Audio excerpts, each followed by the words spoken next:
तो हम बात करेंगे पर्व के बारे में। हमारे देश में अनेक पर्व मनाए जाते हैं, जैसे होली, ईद, छठ पूजा, दुर्गा पूजा, ये सब पर्व मनाए जाते हैं। तो इस पर्व पर भी कोई न कोई डाल सकता है, तो हम कितना याद रख पाएंगे, इसलिए हम आप लोग को जबरदस्त ट्रिक के साथ बताने वाले हैं।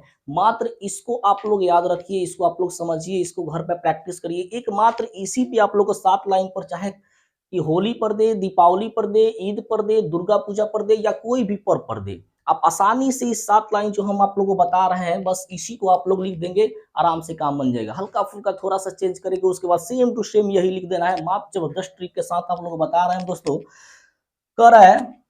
चलिए दोस्तों, हम पहला चलते हैं। हमारे देश में अनेक उत्सव मनाए जाते हैं। तो हमारे का हो जाएगा दोस्तों अस्माकम। देश में यानी कि देशे, अनेक का हो जाएगा दोस्तों अनेकानी, उत्सव होते हैं का हो जाएगा दोस्तों भवंती। अगर मनाए जाते हैं तो लिख सकते हैं मनयंती।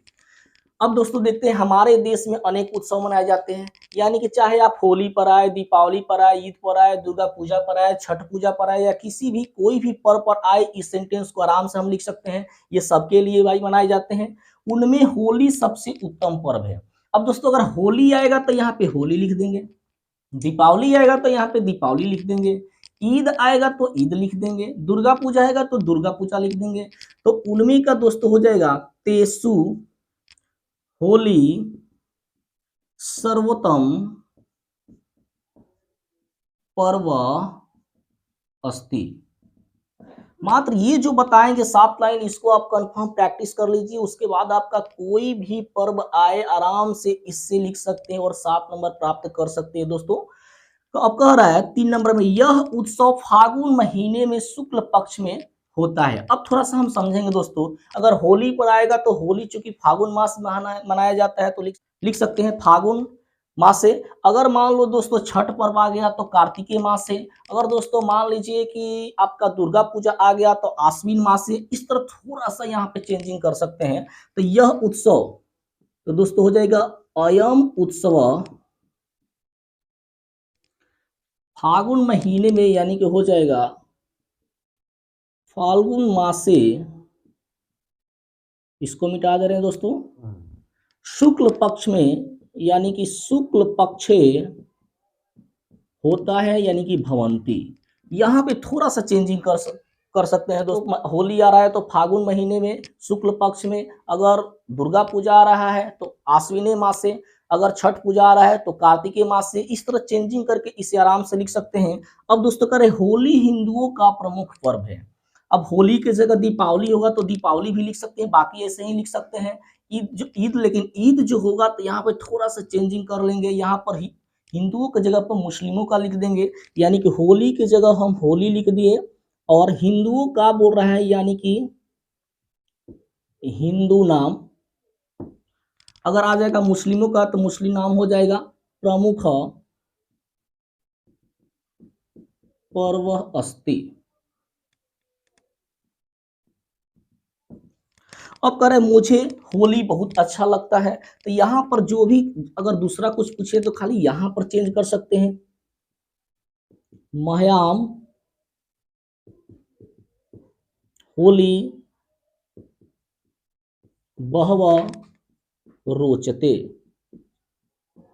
ये जो सेंटेंस है रुच्यार्था नाम का सेंटेंस है, जिसमें अच्छा लगने का बात करता है। जैसे मुझे लड्डू अच्छा लगता है तो मह्याम मोदकम रोचते, उसी में का ये सेंटेंस हम दोस्तों उठाए हैं कि मुझे होली बहुत अच्छा लगता है, यानी कि मह्याम होली बहु रोचते। अब है कि इस दिन पर अनेक पकवान पकाते हैं और खाते हैं। तो इस दिन पर दोस्तों हो जाएगा अस्मिन दिवसे अनेकानि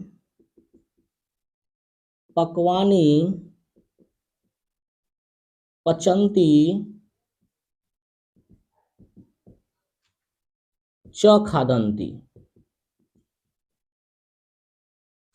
अब नेक्स्ट जो सेंटेंस है दोस्तों, इस दिन पर सभी लोग नए वस्त्र पहनते हैं और प्रसन्न दिखते हैं। चाहे होली हो या दीपावली हो या ईद हो, सभी लोग नए नए वस्त्र पहनते हैं और प्रसन्न दिखते हैं।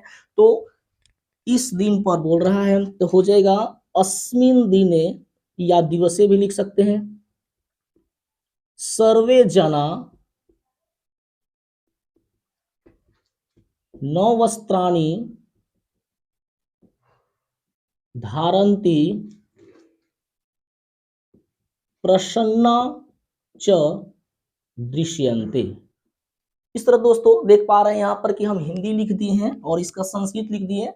आप लोगों को केवल संस्कृत ही वहां पे लिखना है, ऐसा नहीं कि हम जैसे हिंदी और संस्कृत लिखे हैं वैसा ही लिख देना है। नंबरिंग जो दिए हैं आपको बस समझने के लिए दिए हैं, आप लोग को नंबरिंग नहीं देना है। अस्माकम देशीय अनेकानि उत्सव भवन्ति, उसके बाद पूर्ण विराम देने के बाद तेषु होली सर्वोत्तम पर्व अस्ति, ऐसे लिखकर आप लोग को 7 लाइन लिख देना है। आसान, एकदम आसान है, आराम से 7 नंबर प्राप्त कर सकते हैं। चाहे वो कोई भी पर्व हो, होली हो, दीपावली हो, ईद हो, दुर्गा पूजा हो या कोई भी पर्व हो, इस 7 लाइन को अच्छा से समझ लीजिएगा। थोड़ा सा हल्का हल्का चेंज करना है, बाकी सब ऐसा ही आराम से बना सकते हैं। हमें उम्मीद है दोस्तों कि ये आप लोग को वीडियो पसंद आया होगा, आप लोगों को समझ में आया होगा। अगर समझ में आया है, वीडियो पसंद आया तो दोस्तों लाइक एंड सब्सक्राइब करें और अपने फ्रेंड के पास इसको शेयर करें।